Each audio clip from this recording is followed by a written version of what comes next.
नमस्कार आदाब दोस्तों। तो चलिए आज फिर हम आप लोगों के लिए लाए देश और दुनिया की तमाम ताजा बड़ी खबरें, ब्रेकिंग न्यूज हेडलाइंस, एक एक करके तमाम बड़ी खबरें आपके सामने रखेंगे। सबसे पहली और बड़ी खबर में आपको बताएंगे दोस्तों, उत्तर प्रदेश के प्रयागराज में अतीक अहमद और अशरफ वाली घटना के बाद योगी सरकार अब लोगों के निशाने पर आ गई है और इस पूरी घटना को लेकर के अब सुप्रीम कोर्ट की भी इसमें एंट्री हो चुकी है। किस तरह से इसकी जानकारी आगे आपको विस्तार से देंगे। साथ ही साथ अगली बड़ी खबर में आपको बताएंगे दोस्तों, अतीक अहमद और अशरफ वाली घटना और उस कांड के सामने आने के बाद यहां पर योगी राज में एक और नई रिपोर्ट इनकाउंटर्स को लेकर के सामने आई है, जिसमें चौंकाने वाले आंकड़े सामने आ रहे हैं।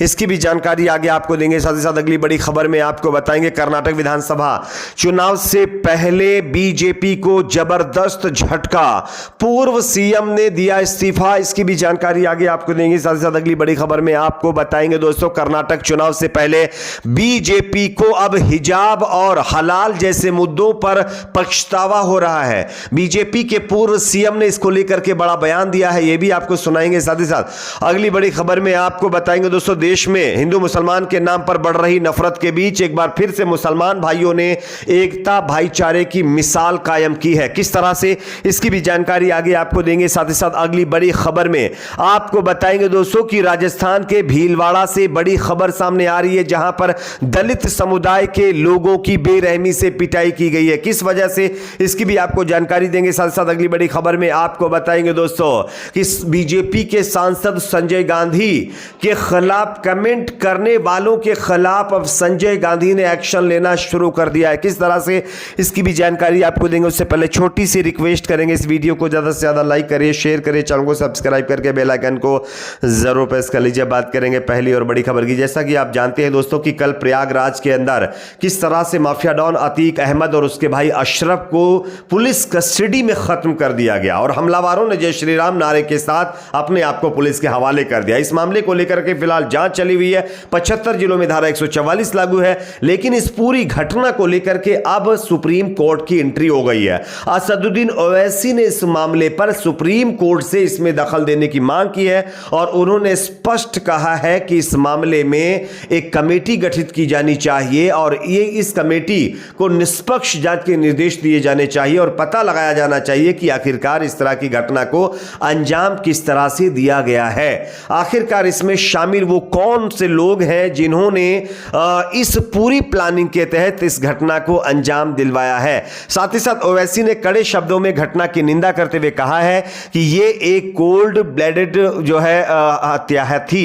घटना कानून व्यवस्था पर बड़ा सवाल खड़ा करती है। इसके बाद क्या जनता को देश के संविधान और कानून व्यवस्था पर भरोसा होगा, यह भी उन्होंने सवाल किया है। अब देखना यह होगा कि सुप्रीम कोर्ट से कमेटी बनाने की मांग करने को लेकर के क्या सुप्रीम कोर्ट इस पर कोई कमेटी बनाता या नहीं होता बनाता है, लेकिन ओवैसी ने इस पूरे मामले को अब सुप्रीम कोर्ट पहुंचाने की बात कही है। बात करेंगे अगली खबर की। अगली बड़ी खबर दोस्तों सामने आ रही है, उत्तर प्रदेश में प्रयागराज अतीक अहमद अशरफ वाले कांड के सामने आने के बाद योगी राज में एनकाउंटर्स को लेकर के एक नई रिपोर्ट ने पूरे देश को चौंका दिया है। आप इस खबर को देख सकते हैं, यूपी में योगी के आते ही 1000% बढ़ी फर्जी इनकाउंटर्स की शिकायतें। आप इस खबर को देखिए, यूपी का नाम आते ही जहन में आता है कि इनकाउंटर और बुलडोजर। गुरुवार को ही गैंगस्टर अतीक अहमद के बेटे सांसद असद का किस तरह से जो है खात्मा किया गया और अब शनिवार रात अतीक और उनके भाई अशरफ को पुलिस के सामने सरेआम खत्म कर दिया गया और यह घटना सामने आने के बाद पूरा देश चौंक गया। वहीं अब इस घटना के सामने आने के बाद ह्यूमन राइट की तरफ से एक नई रिपोर्ट जारी की गई है, जिसके आंकड़े चौंकाने वाले हैं। पिछले महीने यूपी सरकार ने एक प्रेस कॉन्फ्रेंस कर आंकड़े जारी किए थे। कहा था कि भाजपा के शासन के 6 सालों में 10,000 से ज्यादा पुलिस एनकाउंटर हुए, इनमें से 23,069 अपराधियों को गिरफ्तार किया गया। एनकाउंटर्स में 4,911 क्रिमिनल्स घायल हुए, जबकि 178 को खत्म कर दिया गया। लेकिन इसका दूसरा पहलू यह है कि यहां पर जो ह्यूमन राइट है, नेशनल ह्यूमन राइट है, उनकी तरफ से नई रिपोर्ट में चौंकाने वाला खुलासा हुआ है।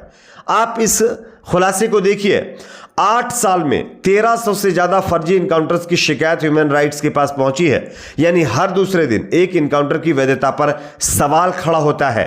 एनएचआरसी अपनी वार्षिक रिपोर्ट में यह लेखा जोखा देता है कि किस राज्य में कितने फर्जी इनकाउंटर्स की गिनती शिकायतें मिली हैं, कितनी शिकायतें मिली हैं। और इसको लेकर के यूपी के अंदर जो शिकायतों का आंकड़ा है उसके मुताबिक योगी के सत्ता में आने के बाद 1000% जो शिकायतें वो बढ़ गई हैं। तो आप समझ सकते हैं कि किस तरह से क्या चीज़ें की जा रही हैं। और यहाँ तक आरोप तो योगी सरकार पर यह भी लग रहा है कि योगी सरकार अब लोगों के जाति और धर्म को देकर के भी उनको निशाना बना रही है। हालांकि ये बयान विपक्षी पार्टियों की तरफ से दिया गया है, इसमें कितनी सच्चाई है देखने वाली बात है। अगली खबर की बात करेंगे दोस्तों, जो कि सामने आ रही है यहाँ पर, जो है कर्नाटक में होने वाले विधानसभा चुनाव से पहले बीजेपी को एक बड़ा झटका लगा है। आप इस खबर को देखिए। मैं भारी मन से बीजेपी से इस्तीफा दे रहा हूं, कर्नाटक के पूर्व सीएम जगदीश शेट्टार ने किया ऐलान। कर्नाटक के पूर्व मुख्यमंत्री जगदीश शेट्टार ने 10 मई को होने वाले विधानसभा चुनाव से पहले बीजेपी का साथ छोड़ दिया है और उन्होंने बीजेपी से इस्तीफा दे दिया है। बताया जा रहा है कि शेट्टार ने कहा कि वह विधानसभा से इस्तीफा दे देंगे, साथ ही उन्होंने कहा कि वह निश्चित रूप से आगे चुनाव लड़ेंगे। दरअसल शेट्टार को टिकट बीजेपी की तरफ से नहीं दिया गया था, इससे वो काफी आहत थे और इसी के चक्कर में उन्होंने पार्टी को छोड़ दिया है। और ये कोई छोटे नेता नहीं है, पूर्व बीजेपी के दिग्गज नेता और कर्नाटक के सीएम रह चुके हैं। बात करेंगे अगली खबर की।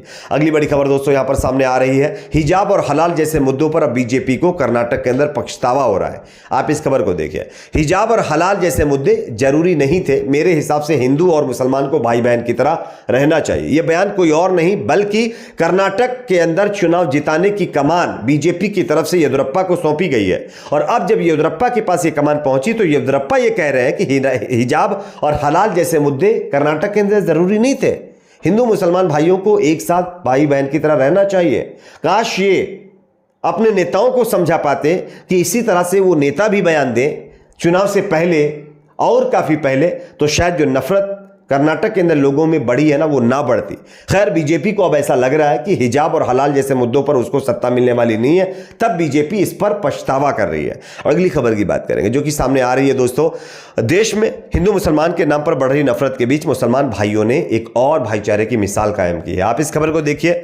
नफरती गैंग के नफरत के बावजूद लोग अभी भी एक दूसरे पर मोहब्बत के फूल बरसा रहे हैं। ऐसे लोगों को सैल्यूट, क्योंकि नफरत को नफरत से नहीं मोहब्बत से जीता जा सकता है। ये मिसाल मुसलमान भाइयों ने कायम की। आप देख सकते हैं रामनवमी पर रैली निकाल रहे लोगों को शरबत पिलाया, उनके ऊपर फूल वर्षा की और उनको पानी पिलाया और गले मिला। देख सकते हैं काश ये नफरती चिंटू जो देश में लगातार हिंदू मुसलमान के नाम पर नफरत फैला रहे हैं उनको भी ये बात समझ में आती तो देश में भाईचारा जरूर आगे कायम होता। बात करेंगे अगली खबर की। अगली बड़ी खबर आ रही है दोस्तों राजस्थान के भीलवाड़ा से, जहां पर एक दलित युवक को मटकी छू लेने की वजह से एक होटल मालिक जिसका नाम कालू राम गुज्जर है उसने बेरहमी से पीटा और उबलती चाय एक दलित युवक के ऊपर फेंक दी। उसका गुनाह सिर्फ इतना था कि उसने एक मटकी को छू लिया था और मटकी छूने की वजह से एक ऊंची जाति के कालूराम गुज्जर ने उसको बेरहमी से पीटा है। अगली खबर की बात करेंगे जो कि सामने आ रही है दोस्तों। संजय गांधी के खिलाफ कमेंट करने वाले पर अब मुकदमा होने शुरू हो गए। वरुण गांधी ने आरोपी खुद को राष्ट्रवादी हिंदू बताता है, ऐसा उन्होंने बयान दिया है। उन्होंने कहा है कि उनके पिता के ऊपर लगातार अलूल जलूल बयानबाजी की जा रही है, जिसके खिलाफ अब वरुण गांधी ने उन लोगों के खिलाफ कार्रवाई करनी शुरू कर दी है जो लगातार उनके ऊपर, उनके पिता के ऊपर अलूल जलूल बयानबाजी कर रहे हैं। आपके अपने इस पर क्या राय जरूर बताइए। वीडियो को लाइक शेयर, चैनल को सब्सक्राइब जरूर करें।